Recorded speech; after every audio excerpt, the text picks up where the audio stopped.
Hey guys, welcome back to another video. We're back again. Anselm here in the building.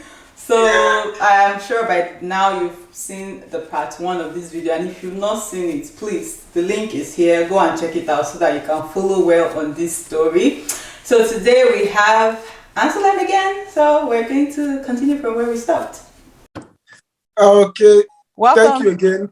For those who have not seen you, what's your name? Introduce yourself. My name is Anselm Maju, and I shared a video of how I made my whole application to come into into graduate school here in the United States.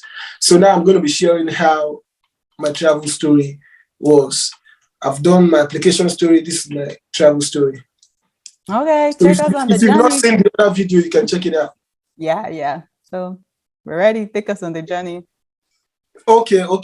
So after I got my visa, that was like fulfillment of a year plus because I applied. That was constant. My application was constant struggle. Either I'm trying to get I-20 without any hope of getting it, or I'm trying to get admission without any hope of getting it, or I'm trying to beg for schools to accept me without TOEFL. So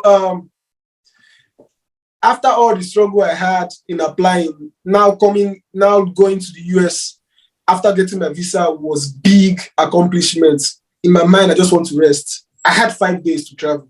My dad wanted to rush me, like, you've got your visa, yeah, you've been given late resumption window of like 2 weeks, but we're not going to use the whole 2 weeks. He told me when is the deadline for me arriving. I told him I have a 2 weeks window. He told me we're not going to use the 2 weeks. I should start preparing everything. I already had everything prepared. I'm not going to buy much. He told me I'm just going to take cash. So I was to travel 5 days after getting my visa. At that point, I had not booked a hotel or booked an apartment. I don't have anywhere to stay. I had friends from Northeastern, but most of them were Indians. So nobody could agree for me to stay with them or other kind of things. But my school have a portal where you can look for apartments. My school had a portal like that. And I know we had that portal. I kept on procrastinating because this was a journey of one year and some months. I've been always sleepless nights. I wake up in the middle of the night thinking what next to do. So after getting that visa, it was big accomplishment. I needed to rest inside my mind. Like my whole brain was just weak. You've gotten what you needed. Every day I think, go and apply for apartment. I'll be like, no, tomorrow you do it. Till the day I traveled.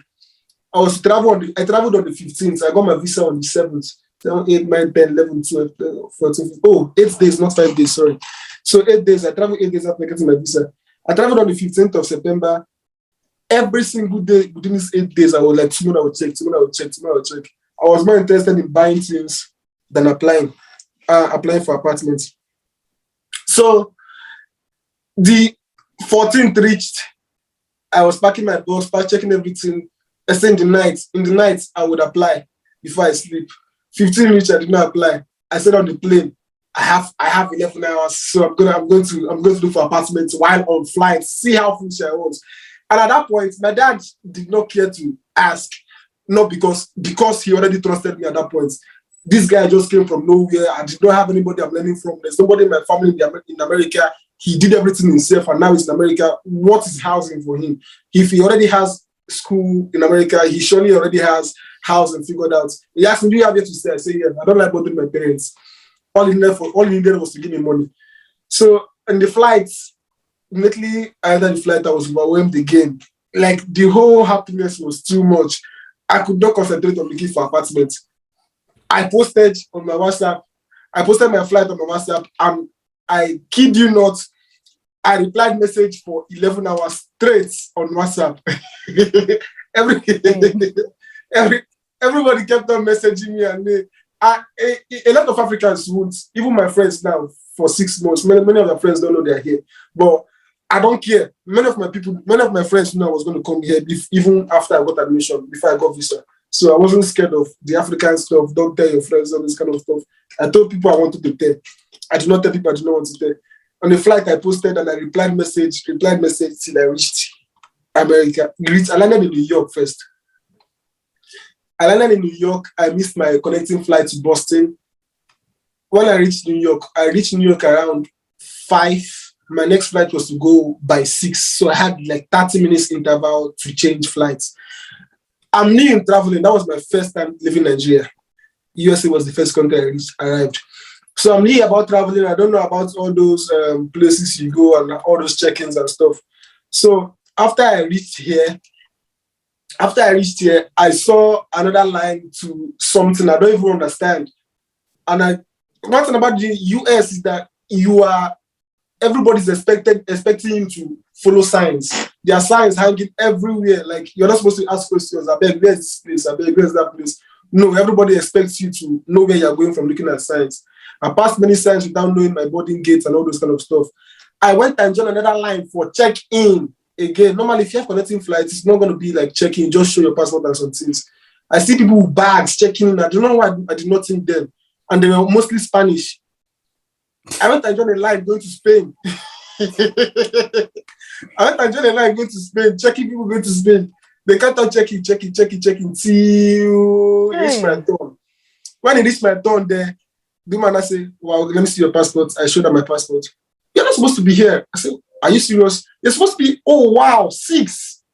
Wow, he's already boarding. This was about 10 minutes to 6. Run, go. Say, where do I go? Please, man, where do I go? Okay, you go through here, pass through here. She gave me the whole, I started running through the airport. I ran, trying to join line, entering in front of people, nothing concerned me. Like there's a line, I just intentionally entered their phone. Please, I'm missing my flight. Please allow me to. So you go. So I reached my boarding gates. I saw the flight attendant checking people in. She already closed the gate. As I was going to the gate, I saw her closing it like she was closing it in my front. I was like, no, wait! She closed it. Then I went to meet somebody else, another boarding man. So he now told me, you're supposed to be in this flight, right? He said, yes. So there's still space in the flight. I said, okay, yeah, please, can you call the other? He contacted the woman. The woman said, how many people are there? He said, just one person. So, we're about to do. She opened back the gate. You are sure it's one person, right? He said, yes. So I went back. I said, thank you very much, thank you. So as I was about to enter, I don't know where 5 people came. I don't know. I don't understand. I just look at my back. 5 people.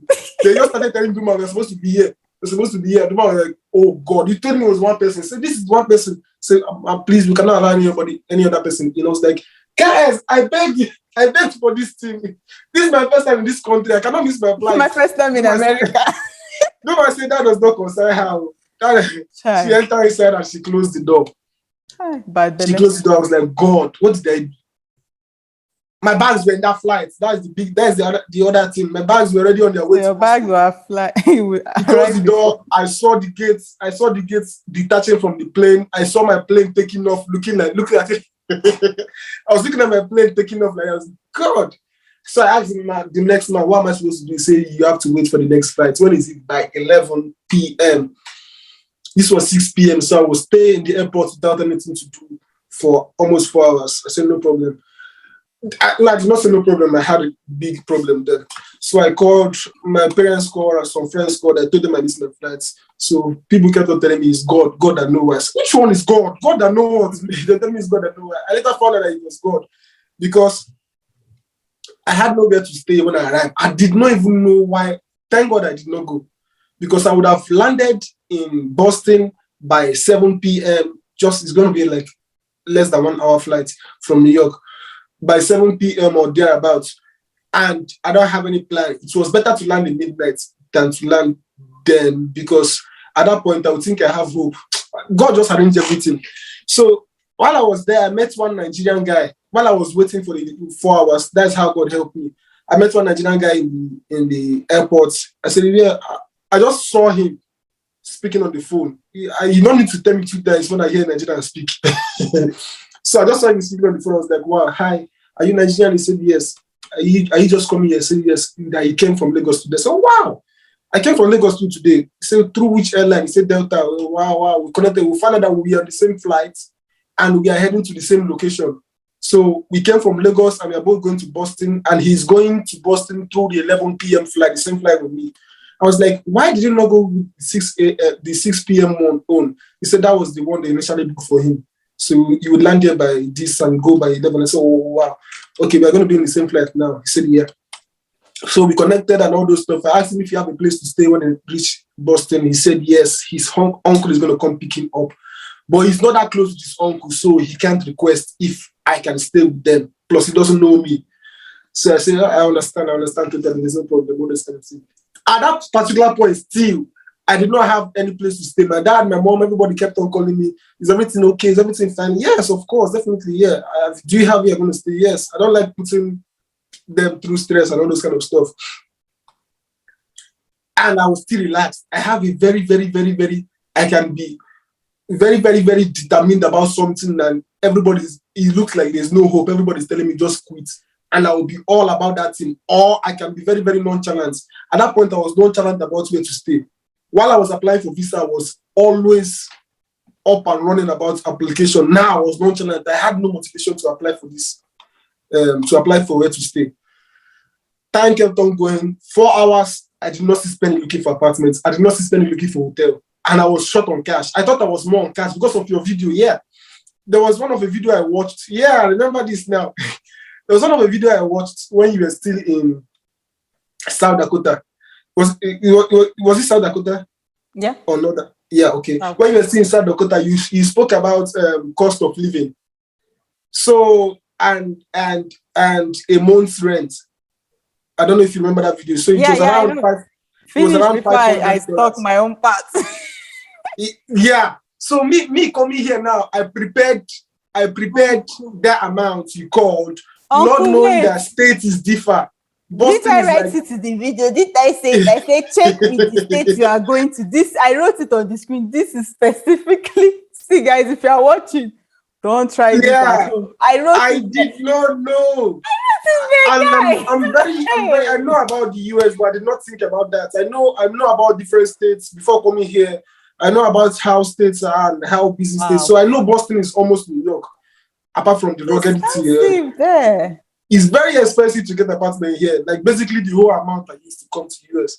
I came here with I did not come here prepared at all. Like at all, I'm not gonna lie. I came here with only about $1,500 cash. And that was it. And that was my plan till I get my loan disbursed a month later. So I was hoping for my loan to get to me after a month of arrival. So I came here with only 1,500, and I was thinking, yeah, Aladi said I would get an apartment for 500. So please. No, that was my thinking. Don't mind me, I was pleased. That guy. And I even wrote it there, like I said it in the video. I guess it was an oversight or something. So. No, that was that was the foolish me. So that was my hope. So I can get it. I did not know hotel prices in Boston can range from $100 a night. And I was at 1.5, so I have just 15 nights. So I was thinking I will see $20 hotel. See, stupid me. So at the end of the day, me and the guy boarded the flight. We reached Boston. I went to look for my bags, which arrived 4 hours before me or so. The guy told me goodbye. I've seen his uncle. I said okay. I was waiting to see if he probably will see this video, don't you? So I was waiting to see if he will tell his uncle about it, but I later found out that he's not his uncle. That is somebody he just met through Boston. That is like he's now my pastor. He's a pastor. He helped. And if he had told the pastor then, he probably would have helped us. Yeah. But he does not know the guy that well to be requesting for another person. Which it kind of makes sense because you feel it's something like they're trying to help you and you're trying to drag more somebody else. So I understand at that point that you not expect it. Yeah. So at that point, that was what it done on me. I'm not going anywhere. But stupid me was not still bothered.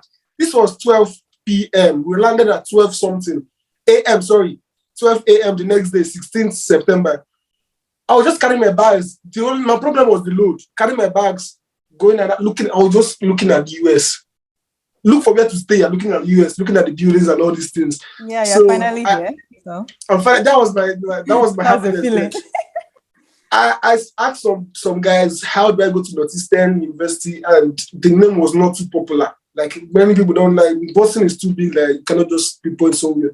They say, all this kind of thing. So I met somebody that knows Northeastern. They say, oh, you have to go to the Green Line. I don't know what's Green Line, all those train lines. You have the Green Line, Orange Line, all this kind of stuff.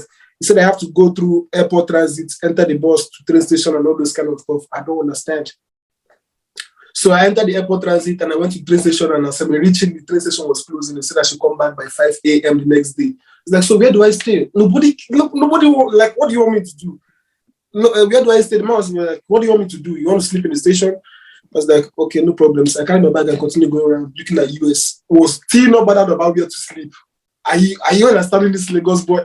I was still not bothered about where to sleep. So I saw one place, those car rentals. Most people from the airport kept on moving into there. So like, everybody from airport is going inside that car rental building. Let me follow them. I followed them, entered the car rentals. Nobody talked to me because US is such a everybody on their own, mind your business kind of place. I entered the front. I did not speak to anybody in the front desk. I went back, so everybody felt like I know what I was doing. I reached. I saw one chair, one park car, and I put my bags on that. Nobody talked to me. I put my bags on that chair. I sat down on the chair. Continue typing. Continue chatting. Nobody talked to me. 1 a.m. was arriving. The place started getting scantier. People started going home. Nobody was there. 1 a.m., 2 a.m., I lay down on the chair. Nobody spoke to me. So at about 2 a.m., 2 something, everywhere was dry. Nobody was in the whole place again. They did not lock the building. I don't know if they don't ever lock it, but there are cameras everywhere. And the place is big, it's like a mall. So I was just lying down on the chair. Nobody was inside except one cleaner. The cleaner came, was cleaning everywhere, cleaned the way my bag was, saw me, did not speak a word to me, like, why are you sleeping here? Why? Then I was like, wow, is that how this country is? What's it concern me now? Yeah, I laid down the chair. I slept 5 a.m. I went to the train station, entered the train going to Northeastern, my school. Immediately I arrived in the school, all the pictures I've been seeing online, I was not seeing it in real life. Looking around, looking at the Northeastern buildings, all those pictures I've been seeing.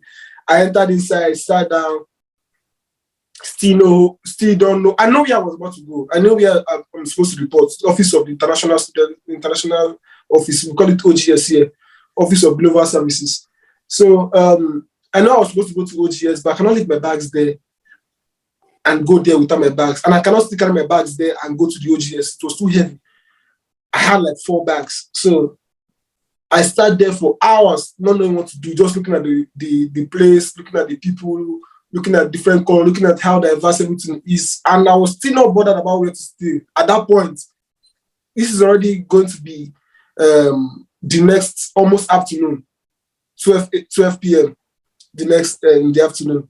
So at the end of the day, I saw police people. I said, this is my only opportunity. Go and speak to them. Northeastern Police Department. My school have a police department. Okay, so that was it. I spoke to the police guys. They were very, very, very eager to help me. They told me, okay, no problems, we're gonna do this. They took my bag, they took everything. They took my bags with them, took me to the office, did everything. I had my ID card, did all the things I need to do that day, bought SIM card, open an account. Then towards the evening, that guy that I met in the airport called me. Like, wow, his uncle booked a hotel for him that I can come join him there. There are 2 beds and nobody's sleeping on another bed. I can come join him there till we find a place.